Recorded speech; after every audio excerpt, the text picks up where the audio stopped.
Welcome to Storytime with Tallulah. Today's reading comes from r/relationships. Our first story is titled, My Cousin Resents Me for Not Having an Arranged Marriage and Blames Me for Hers. I'm a 25-year-old female and she's a 26-year-old female. Almost all the marriages in my family have been arranged marriages. My mom's marriage to my bio dad was an arranged marriage, but it ended up in a messy divorce and him completely abandoning us before I was even born. My mom had a love marriage the second time, despite the disapproval of her family, and has been much happier with my stepdad than she probably would have ever been with my bio dad. Because of this, my mom has always been very adamant that she would not try to force us, my siblings and I, into arranged marriages despite what the rest of our family thought. I've been with my fiance, a 26-year-old male, for 3 years now. We got engaged 2 months ago. He's met my parents and siblings, but as far as the majority of my extended family were concerned, I was single until 2 months ago. Early last year, my fiance dropped me off home after work one day and my uncle was there. My uncle is the oldest sibling my mom has, so he's been as the head of the family, i.e. he thinks he has a say in what the rest of us do. It was obviously my uncle was upset and he ended up grilling my fiance, and I assume he met his standards. A lot of arranged marriages are about what both families can gain from one another, ergo wealth, influence, etc. So he told my mom to get us married quickly. He wanted to make it look like we had an arranged marriage before the rest of our family found out. My mom ignored him and told us to keep dating if it's what we wanted. Over the past year, he's mentioned me getting married to my mom every single time he's spoken to her. Apparently, my uncle assumed just because he'd given the order that we were going to get married soon. He told my cousin, his daughter, that I had agreed to get an arranged marriage, and because I had and she was older, she should agree to the match he'd found her. My cousin never mentioned this to me, but she did agree to marry the man my uncle found for her. They got married late last year. They haven't had a good marriage and my cousin is very unhappy. Her husband is incredibly controlling and hardly ever lets her go anywhere without him or a member of his family. Last week, she was over at my house when my fiance came over to drop off the clothes I'd left at his place. When I told my family about my engagement, they all assumed it was an arranged marriage and I didn't bother clarifying because it really isn't anyone's business. You don't tend to do sleepovers if you're having an arranged marriage, so my cousin knew immediately it wasn't what she assumed. She started asking me questions about my relationship and I answered honestly. She got really angry at me and kept demanding to know why I didn't tell her about him. The thing is, I'm very close to this cousin, but I also know how our family is about dating, and I didn't want my male cousins trying to strong-arm my fiance. They've jokingly threatened this before. She pretty much blamed me for her arranged marriage and said she only agreed because she thought I was going to have one too. And if I had told her I had a boyfriend, she would have had the courage to stand up to her family. She hasn't spoken to me since. I do feel bad for her. I know how unhappy she is, but if she had mentioned what my uncle told her earlier, I would have clarified. I don't want this to be the end of our relationship, but I don't know what I can do to fix this. Please help. Oh wow, that sounds like an absolute mess. I never understood arranged marriages. It's probably just from the culture I'm from. Basically, you get married for love. You find someone that you're compatible with, that you want to be in a relationship with, that you want to grow with, you want to start a family with. More of that level of, I guess, culture traditionally from what I'm used to. So the arranged thing doesn't make sense to me, but that could also just be because I'm not exposed to a different culture.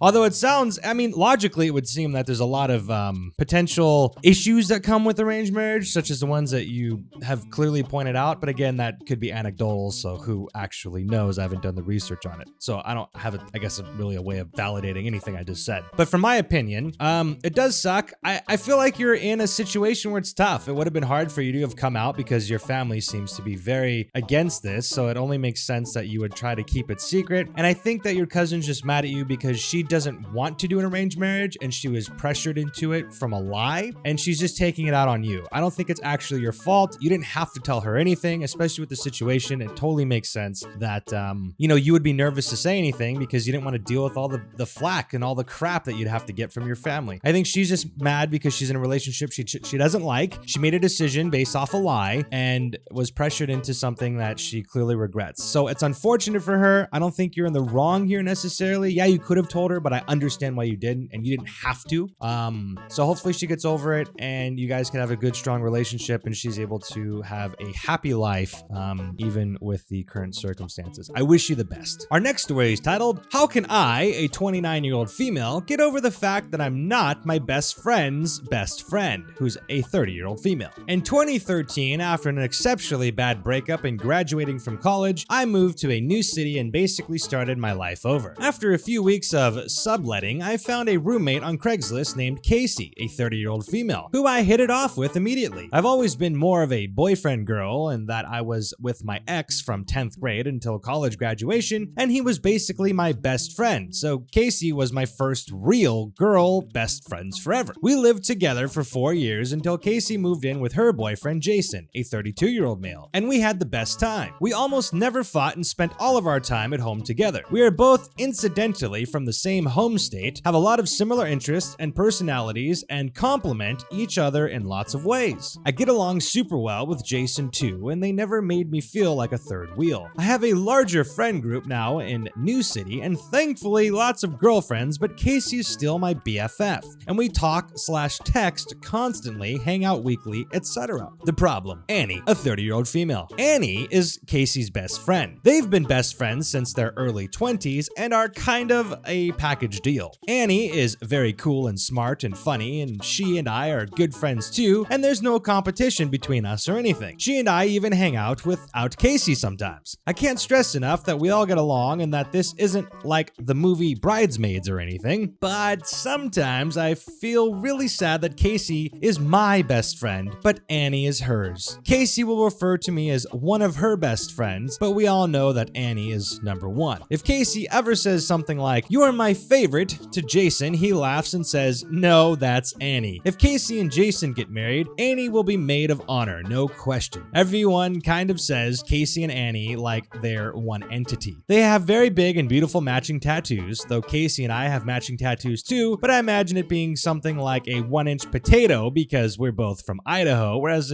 Casey and Annie have gorgeous tattoos that cover up most of their upper arm. I don't know how to get over this sadness. It feels really childish. Casey doesn't ever make me feel left out, and neither does Annie. I love them both, but I guess I'm just jealous that I'm not anyone's favorite in the same way. It feels extra childish of me because I have a boyfriend and I know I'm his favorite, but I guess I just never got to experience having a girl BFF who also considered me her BFF like that. How can I be satisfied with being almost the best and not the best?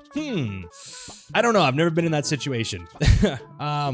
I mean, I'm trying to think about what your situation's like. You obviously with one person, you were extremely attached for a lengthy period of time. You broke up. That's probably traumatic. And then you stumbled across somebody that you got along with that replaced, the relationship you had before in a different way. But I think emotionally you were attached rather quickly, probably. And this person became, everything to you. And because of the memories you're able to share, I think you've just come from a situation where, I'll put it this way. Casey and Annie met at a time in their life, for over a decade, they've been extremely close. You've been in their life for, probably a good chunk of time also. But I think that Casey and Annie is kind of like you and the relationship you had, right? So Casey and Annie have that bond and they didn't break up. You broke up and you then found Casey and you consider her a best friend, but obviously she still has that other portion in her life that was there before you, and that bond is still extremely strong. And when you have a friendship like that, it's really hard to overthrow it and to replace that person, especially when there's no falling out and they're still stronger with a bond more than ever. I guess the only thing I can say is don't let it get to you. I know that's easier said than done, and who knows, maybe you'll find another friend later where you'll have the same chemistry, but they're in a position to where you could be that best friend. But I think for now, it's better to just accept it and to appreciate the friendship you do have and not demand more out of it, because that could lead to more jealousy that becomes toxic to the relationship, and then you might lose everything, and you don't want that as well. So I would just urge you to try and not focus on it and just appreciate what you have and keep moving forward, and things will fall into place. Just stay positive. Well, that's it for today. Thank you all for hanging out. I appreciate it. You made it to the end. That's fantastic. If you are in the mood, there's a few more videos here if you would like to go watch some other ones. I appreciate it when you do that. The support means a lot, so thank you for that. Anyways, I hope you're staying safe out there, and with that being said, we'll see you next time.